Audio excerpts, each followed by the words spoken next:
Hey there, team. Here is why your approach to improving your team performance is backfiring and what you need to do instead. Give me the next 5 minutes and I'll show you why your current strategy is tanking performance and the steps you need to take to fix it. Let's talk about the classic bad way to improve our team performance. You know what I'm talking about. We're turning up the heat with the micromanagement, setting unrealistic goals, or throwing everyone into an intensive all-day training session, regardless of what they actually need. You might even toss in some emails that say, we need to do better. Does that sound familiar? I hope you haven't sent any of those. Maybe you've received some. Spoiler alert, team. This demotivates people. Micromanagement tells your team you don't trust them. Bah, that is terrible. Unrealistic goals, they lead to burnout, or worse, disengagement, because no one likes chasing the impossible target. And those big group trainings, those ones, they're impersonal, they're out of touch with individual learning styles, leaving people frustrated and underprepared unless I'm delivering. But that's more on that later, okay? Here's the core issue. This method assumes that pressure, control, and generic solutions will lead the way to improvement. But humans are humans. Humans be human, and they do not work that way. More pressure, blanket fixes. It all results in fear, burnout, and disengagement. 3 words that should never be associated with high performers. Now, let's flip the switch, team. The right way to boost performance is to empower your team through autonomy, trust, and personalized development. So instead of doubling down on the pressure, which I know is tempting, I know that is instinctively how you might feel, focus on creating an environment where they can thrive with the tools that they need to succeed. So here's what I want you to do. Let's get the old screen share happening. Let's get the screen share happening. Oh, let's go through this together, team. Got my trusty pen.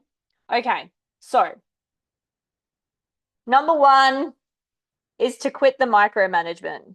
And what I see a lot is people aren't aware they're doing it. We think, oh, I'm not the micromanager. Just stop and check yourself. Check in, observe your behavior as the leader, as the manager for a week. And just, are you checking in too much with your team? You've got to give your team room to make their own decisions, trust them with responsibility. It increases their ownership of their work. It gives them buy-in to what they're doing. Check in regularly from a supportive angle and not to control every move. And the other thing I'd say is the magic I have found, ask them when and how to check in.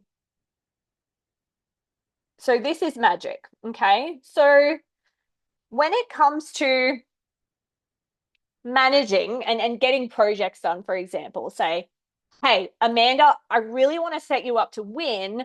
So how can I check in with you and make sure that everything's running smoothly? What would a win in that space look like? Ask them.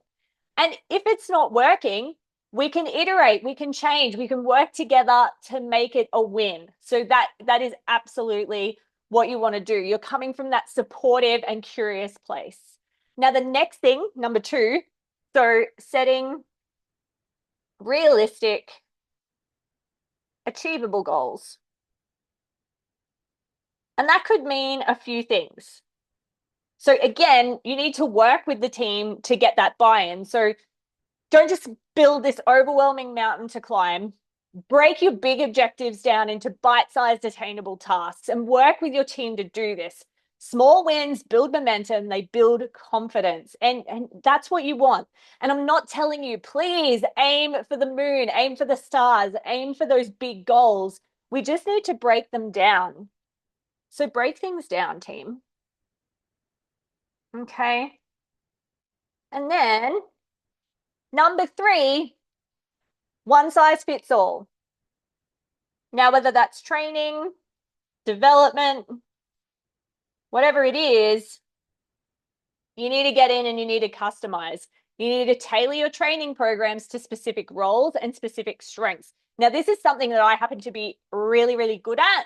And there's a lot of tools and systems and processes that I do when I roll out training programs to make sure that people get buy-in and they learn exactly what they need to succeed in their role and take things to the next level. The final thing I wanted to add in here was open communication. So I've already mentioned this in the top 3 there. The thing is, you want to create an environment where people feel comfortable to communicate, to share feedback about their challenges and their wins. We want to be able to talk about the full spectrum of what is going on in the organization. You need to make your teams realize that their voices matter, because that will boost their morale and their engagement and their confidence, and they'll be able to hit the ground running.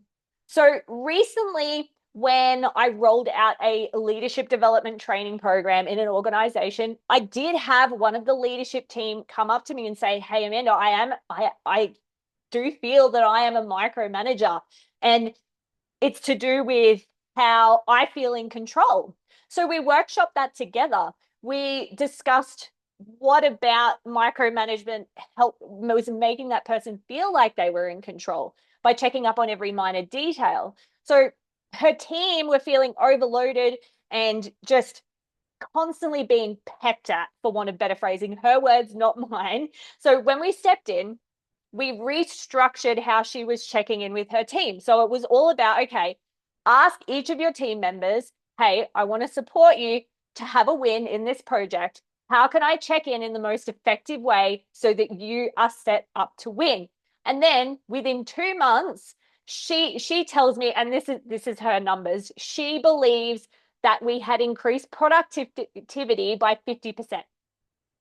50%, because we changed that single behavior and because her team felt much more comfortable.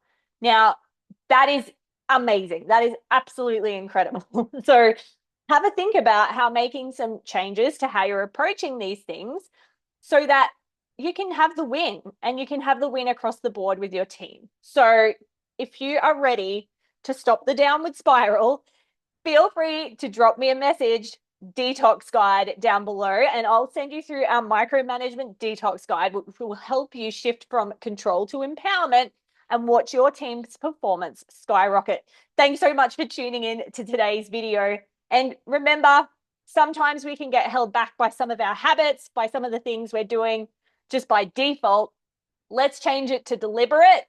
Let's ditch default, move into deliberate. Let's be intentional, and let's turn things around. I'll catch you again in the next video.